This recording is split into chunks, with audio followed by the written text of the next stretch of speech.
2016 Buick Cascada with a 1.6 liter turbo. Has a P0171 lean code, and found out that the PCV valve inside here is bad. It's fucking vacuum. I don't know if you can hear it. It's not as bad as it used to be. I had to order the part. Blood sucking really bad.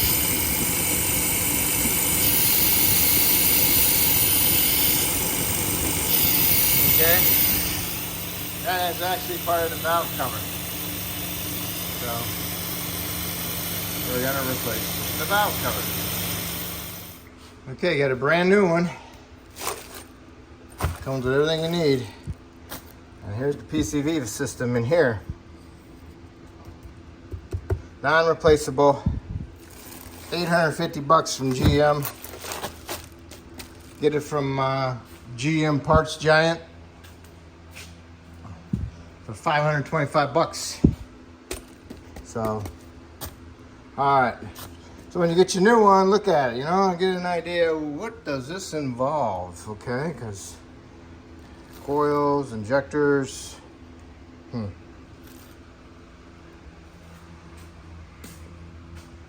All right, so, okay, we're gonna start off by removing our air tube. Got your clip here, got a line there, get that off. Get this tube off of there, swing it up out of the way.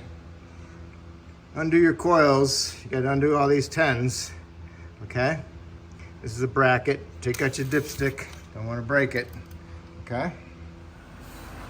To take this clip off of this tube, you need to push the tube in, By doing that, it allows you to pick this clip up out of the center and unclip these sides with another screwdriver at the same time, and now you can just pull the whole thing off, okay? And what you can do now is you can walk it back into the holes, okay? And you want to fish it out of there. See if you can just leave it off to the side with a bungee cord, okay? I got my bracket, all my bolts off. Pull this out, undo this, lift this up, just clips in there, okay? Undo it right here. And all I'm gonna do is bungee cord this hose over here. I'm gonna undo this clamp, pull this hose off over there. I don't know about that, that might be coolant. So I'm gonna have to hold off on that. So I'm gonna put pop up my coils, flip them over. All right, disconnected the injector connector. And got it unfastened from this bracket. Okay, so now I did the two 10mm nuts from this bracket. Okay, so now I got my coils, I've twisted and pulled them up. Now I'm going to fish them underneath here and get them over here off to the side. Or I could just do that. Yeah, I could just do that. And not disconnect this, because it's got coolant in it. We'll see how that goes. I still might have to undo it just because it's kind of going by it. We'll see. What I think I'll do is I'll undo this bolt and this bolt, and yeah, I'll just leave that one alone. That way it can swivel on that flex part right there also. All right, next thing. Okay, got that coil line, got my coil wires over there. Next thing you need to do is remove this fuel line. It has a 10mm bolt over here, and a 17mm wrench for here, and a 17mm wrench for that one, okay? And you need a 13mm wrench for these two bolts holding this bracket on, okay? Okay, I got it. The mile-long bolts there. Wow. Okay. Each injector has a connector on it, okay? So we don't have to disconnect them because they connect to the injectors.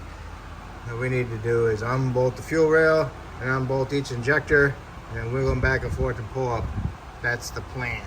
But before that, we got to blow out all the dirt and debris that's down in there. So you want to cover up all your ports so nothing blows into them. Okay, injector bolts, fuel rail bolts, hold down bolts. This bolt is different than this bolt, okay? This one's got a rubber bushing. These all have rubber bushings. These don't, okay? And take note, those will come off, okay?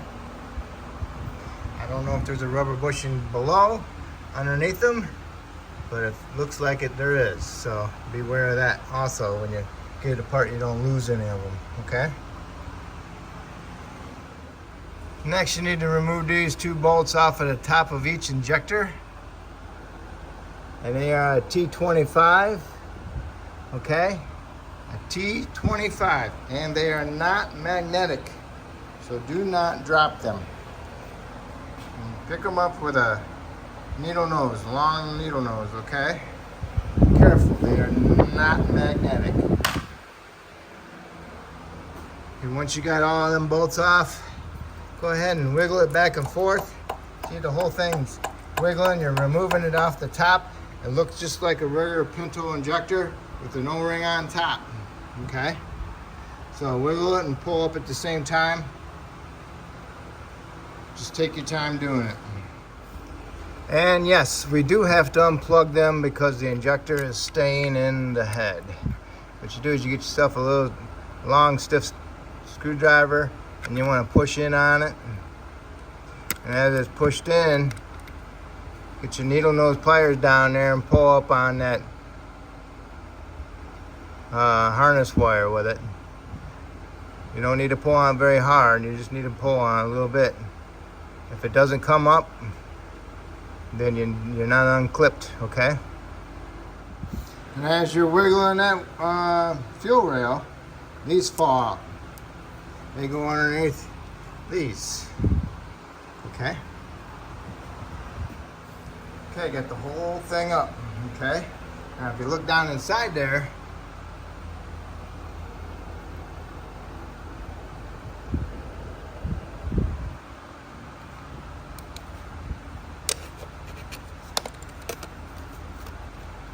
see the other part of the bottom of it from the bolts that hold them down.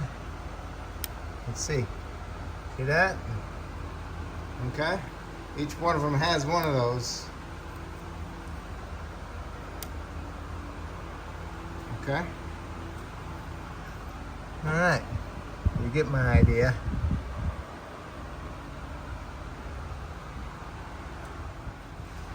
Okay, now work our way to the front.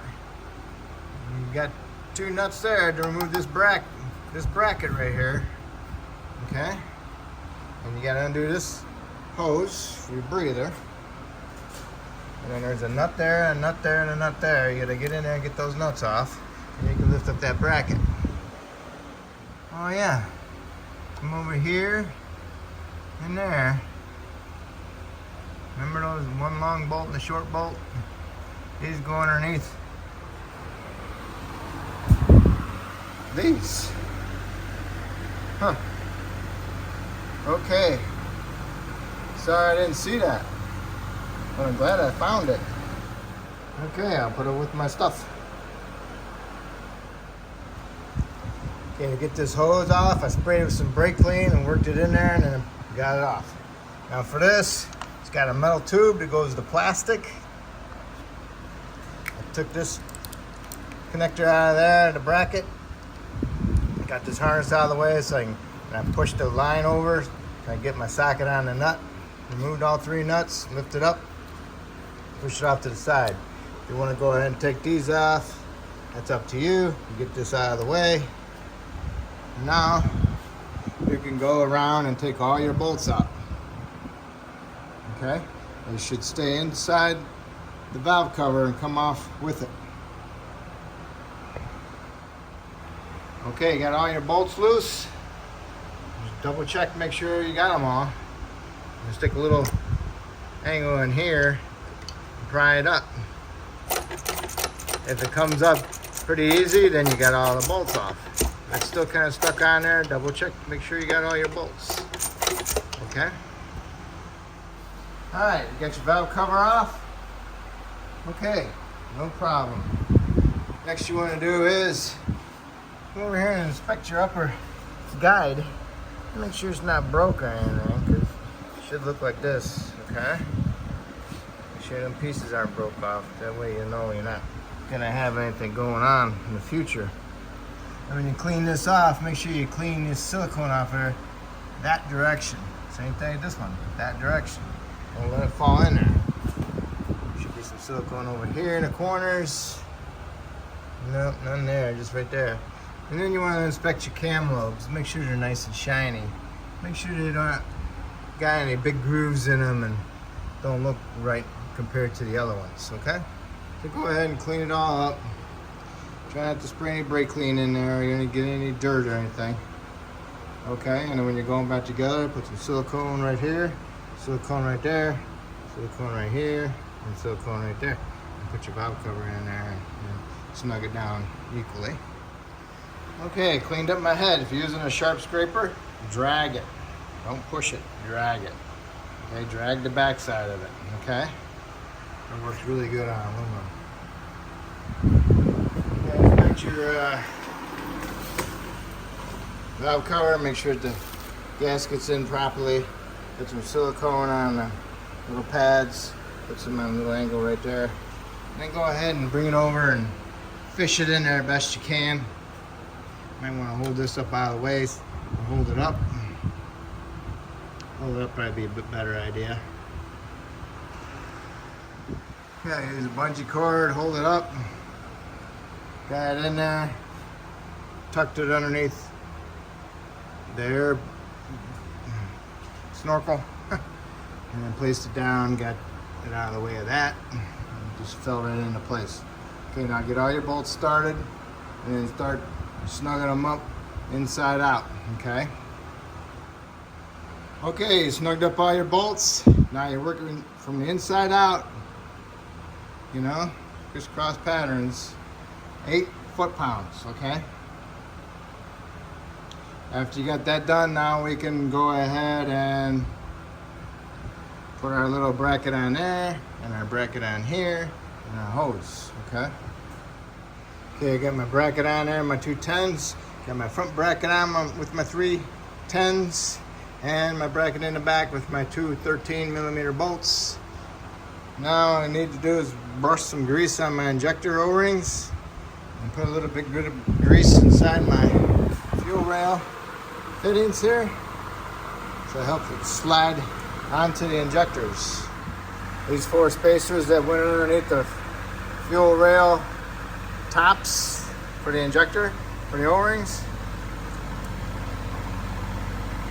I'm going to put some grease on them, and then I'm going to let them stick it in the hole, and I'll let it slide down, and it's going to sit on top where it should be, okay? So I'm going to wipe some grease on that, and the grease will help hold it in place. Okay, I got grease on the bottom of it. Now watch. Gonna go slide right down there and be right where it should be. And my dumb screwdriver is magnetic. Okay. Okay, put your fuel rail down in there. Careful you don't knock those little spacers off. Get your screwdriver down in there, center them in the holes, and then just slowly push down on the top by the line and help push those on top of the injectors, push them over the O-rings. Once you've done that, then you can get all your little bolts started, and then you can put these spacers in there. Okay, you got all those little T25 bolts, get them all started with your fingers. And then next you can get these started on the top bolts for the injector to go in the big holes, okay? And double check to make sure those little spacers are still in there also. Okay, Get all your little screws started and get all your big screws, bolts on the injectors started. Next, you want to get your little spacers in underneath your fuel rail bolts. The rubber towards the fuel rail, okay? Don't forget about these two on the end also. Rubber towards the fuel rail, okay? Now what you can do is you can snug up the fuel rail, snug up the injector ones, the 10s, and then you can go ahead and tighten up your little 25s, Torx 25s. You don't want to bear down on them. All that's doing is just holding it together where the O-ring is so it doesn't come off, okay? Same thing with the other. I would say the 10 millimeters are probably 5 foot-pounds, and then little ones are probably maybe